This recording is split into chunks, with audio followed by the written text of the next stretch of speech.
Hola, Youtubers. Vamos a hablar de Belfast, que es una película que se nos ha quedado así un poco como olvidada, pero no conviene olvidarla porque yo creo que es una de las películas más interesantes de las últimas semanas. Igual no es tan buena como nos ha parecido, pero lo cierto es que hemos tenido algunos desencuentros con el cine y encontrarnos con una película como esta, tan encantadora, tan estupenda, tan buena en todos los sentidos, incluso excesivamente buena, pues nos ha reconciliado con el cine. Igual nos pasamos de entusiastas, pero bueno, en cualquier caso haremos la valoración de Belfast después de repasar otras películas que han sido el reencuentro de cineastas con su infancia, porque es bien sabido que Belfast es el recuerdo de Kenneth Branagh hacia aquella infancia que vivió en Belfast hasta los 10 años y que después desapareció en el canal cuando se fueron a Inglaterra sus padres, le llevaron con ellos por supuesto, y a partir de ese momento la vida de Branagh cambió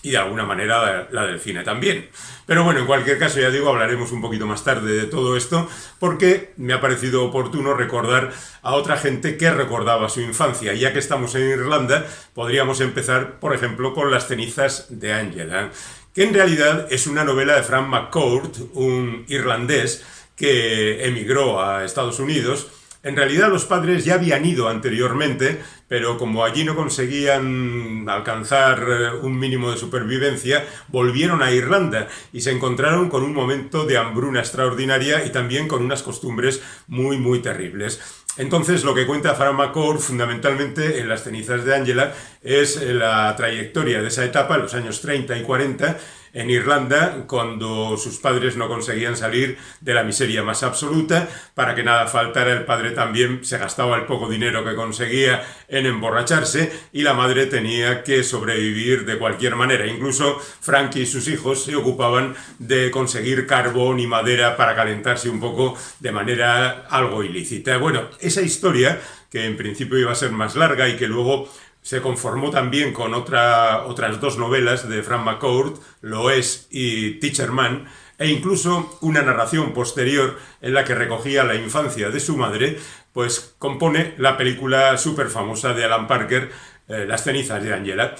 Lo cierto es que Parker ya había trabajado con niños anteriormente, como por ejemplo en su primera película, Bugsy Malone, que era un musical con gángsters niños, y también había paseado por Irlanda. Él era inglés, pero había paseado por Irlanda, por ejemplo, en The Commitments. Y entonces parecía razonable que se juntaran todos ahí. Inglés también de pura cepa, John Boorman, que había saltado al mundo del cine con películas tan impactantes como A quemarropa, Deliverance, más tarde Excalibur, pero que también hizo algunas chapuzas monumentales. Y en cualquier caso estaba considerado como un cineasta particularmente intelectual. Por ejemplo, hizo Infierno en el Pacífico o Leo el Último, que eran películas un poco pedantillas. Bueno, al margen de eso, también trató de reflejar su historia, porque este hombre nació en el 33, es decir, tenía 6 años cuando empezó la Segunda Guerra Mundial y tenía 12 cuando terminó. Y esa etapa, de entre los 6 y los 12 años, es lo que viene a recoger Esperanza y Gloria. Bueno, en realidad,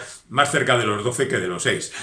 Pero son las experiencias de un niño durante la Segunda Guerra Mundial y durante los terribles bombardeos que asolaron Inglaterra, Londres en particular, en aquel entonces. Lo que pasa es que, visto desde la óptica de un niño, la guerra no es tan terrible, hay mucho de juego y las ruinas son lugares por los que subir, perderse y escapar de la mirada de los mayores. Es una película tierna y encantadora. Bueno, yo diría que en realidad casi todas estas películas heredan de Dickens esa visión hacia la infancia que por una parte está metida en enormes crisis y por otra tiene esa esperanzada visión del futuro. Un poco lo de Dickens, ya digo, que en Oliver Twist, en David Copperfield, en Grandes Esperanzas, en prácticamente todas sus obras remitía al niño que con 11 años fue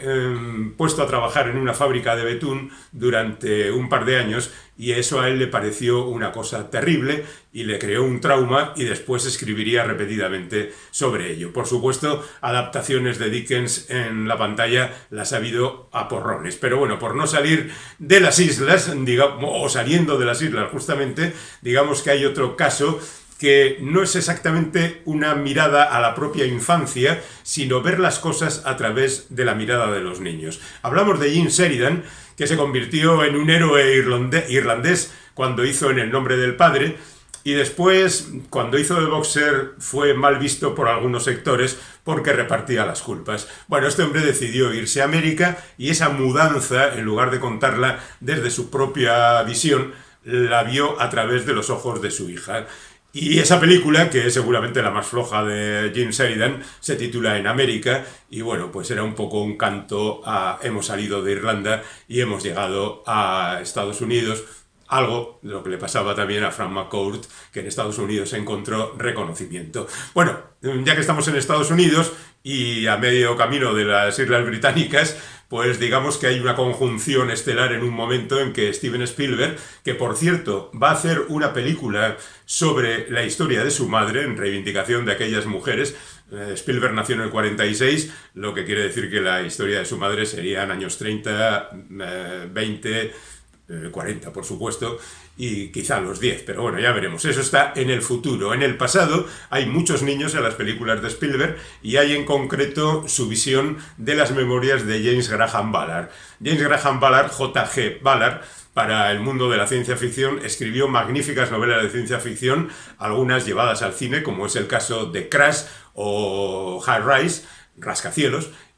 pero que no ha sido muy transitado porque es un autor bastante difícil, pero escribió sus memorias en El Imperio del Sol, y El Imperio del Sol es su infancia en China, cuando los japoneses invaden China, y él se encuentra en Shanghái, sus padres desaparecen, él acaba en un campo de concentración o en varios campos de concentración, en una historia también muy interesante y también muy intensa para un niño, un casi adolescente, que está interpretado en la película por Christian Bale, y que desde allí pasaría el actor a conformar una carrera a veces espléndida, a veces discutible, pero bueno, en cualquier caso, El Imperio del Sol queda ahí para el futuro. Spielberg revisitando la infancia de otros. Ya que estamos en Estados Unidos, hablemos de Stephen King, que muchas veces se ha remitido a su infancia y a sus experiencias más o menos traumáticas, pero en concreto, en el caso de Cuenta conmigo,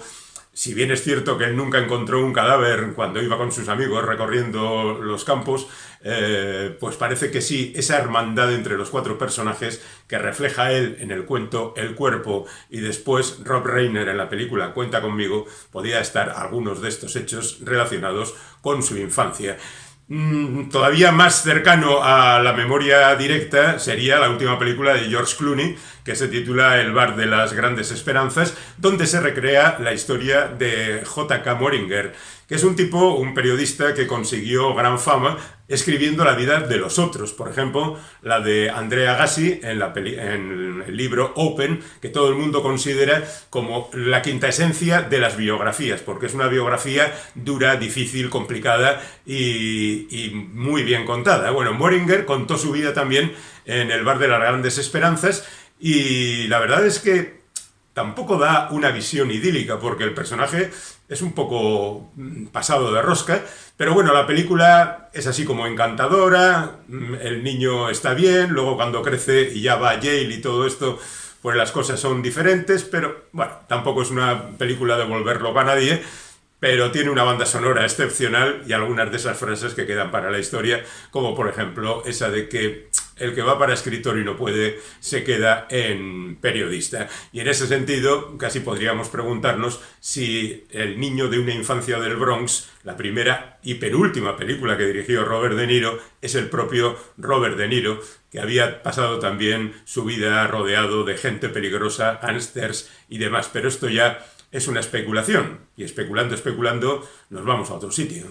Podríamos especular también si El Bola, la primera película de Achero Mañas, es una película autobiográfica, aunque espero que no, porque las cosas que se cuentan en esa película son terribles. Sin embargo, es inevitable que la primera novela, la primera película, siempre tengan algunos elementos autobiográficos, y ahí lo dejamos sin más. El que definitivamente dijo que era su infancia lo que contaba en su película fue Federico Fellini en Amarcord. Amarcord significa, en el dialecto de la zona donde nació, en Rimini,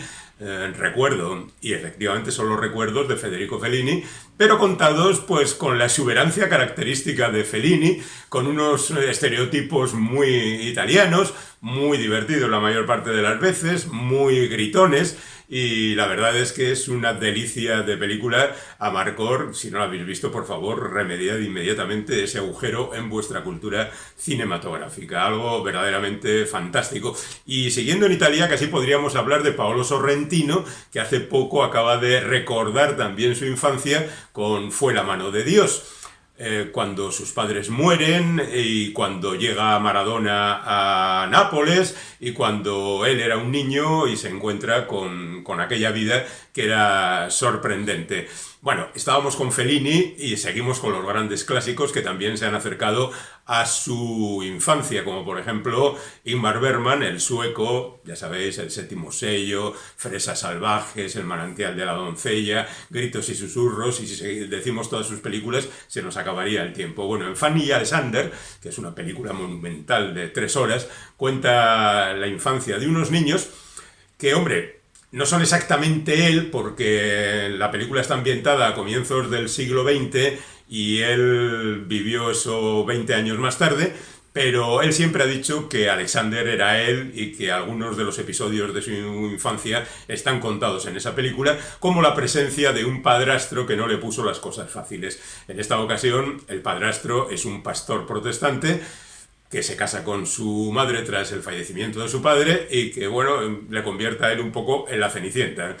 Al margen de este clásico, y por ir a otro tan representativo como el de François Truffaut, digamos que Los 400 golpes es una de esas piedras fundacionales de un movimiento cinematográfico como es la Nouvelle Vague, junto con la película Godard Al final de la escapada y con otras cosas semejantes, pero Los 400 golpes es definitivamente la biografía tratada con cariño, con cierta distancia en ocasiones, pero siempre emocionante, del niño François Truffaut, que aquí se llama Antoine Doinel. Luego en otras películas seguirá contando la historia de Antoine Doinel cuando crece, cuando es adolescente, cuando se enamora, cuando vive otras historias, pero lo cierto es que Los 400 golpes, esa su primera película, es clavada su biografía con episodios auténticos que él vivió y una de las muestras del cine más emocionantes. En Francia también tendríamos que encontrarnos con otro genio que no pertenece exactamente a la Nouvelle Vague,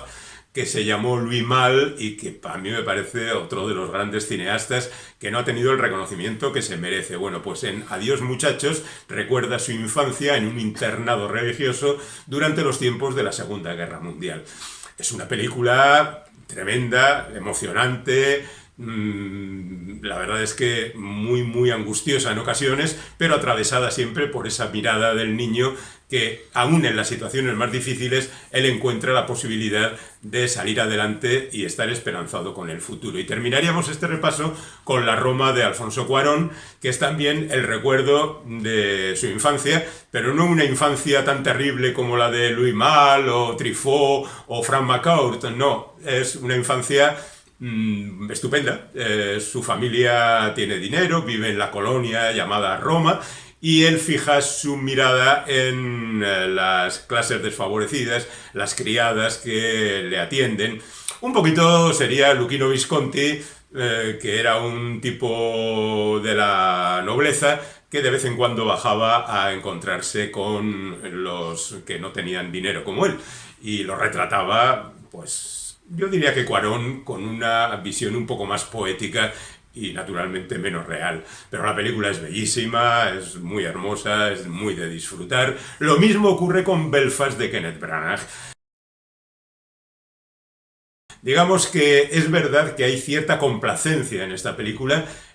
Te voy a contar mi vida, pero te lo voy a hacer de manera que te encariñes con este personaje que he creado. Soy yo, pero a través de la visión del cine, es decir, también a través de mi visión cinematográfica. Digamos que desde ese punto de vista la película es impecable, que funciona muy bien, a pesar de que se desarrolla prácticamente solo en una calle, cuando empiezan los conflictos entre, los problemas los llamaban ellos, entre protestantes y católicos en el Belfast de 1969, con un padre madre del protagonista que va a Inglaterra a trabajar y donde espera marcharse porque la situación en Irlanda es muy complicada, con una madre que no quiere dejar eso. Magníficamente, gente muy guapa, Catriona Balfe y Jamie Dornan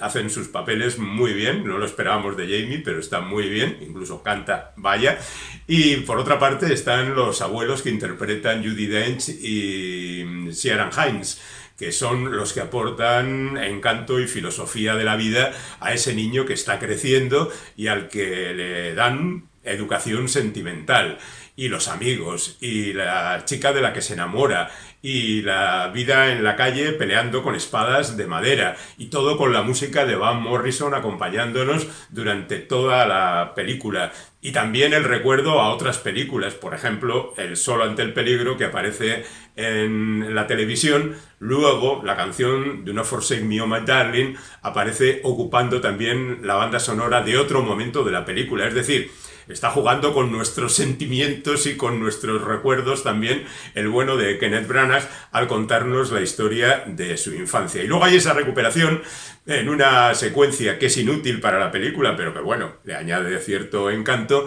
de una canción que se hizo muy famosa en los años 60, yo diría que en el 68, y que canta el bueno de Jamie Dornan en una fiesta que, bueno, pues ya digo que está un poco injustificada la aparición de eso, pero la utiliza solo para recuperar la canción. Así que, bueno, pues todo es estupendo en esta película de un director en el que habíamos perdido la confianza, porque es cierto que al comienzo de su carrera, con aquel Enrique V y sus adaptaciones de Shakespeare, algunas muy celebradas, como Mucho ruido y pocas nueces, otras menos, pero que a mí me parecen fantásticas, como Trabajos de amor perdido, o películas como Los amigos de Peter, o Morir todavía, o aquella pequeñita cosa que adaptaba a Shakespeare sin Shakespeare, que era En lo más crudo del crudo invierno, y por supuesto su monumental Hamlet, pero no solo este hombre ha hecho Shakespeare, también hizo el Frankenstein de Mary Shelley. Pero de un tiempo a esta parte, pues adaptaba a Agatha Christie, hacía Cenicienta, hacía Thor porque le parecía shakespeariano el personaje y cosas por el estilo. Aquí hemos recuperado, creo, al bueno de Branagh y en consecuencia creo que debemos alegrarnos. Y ya digo que aunque la película me parece que no es tan buena como la estoy retratando, en realidad sí es de esas películas que te llegan al corazón y te hacen compartir con el autor esa infancia que, aunque esté lejana, en algunos casos, los niños son los niños, aquí, en todas partes y en todo tiempo.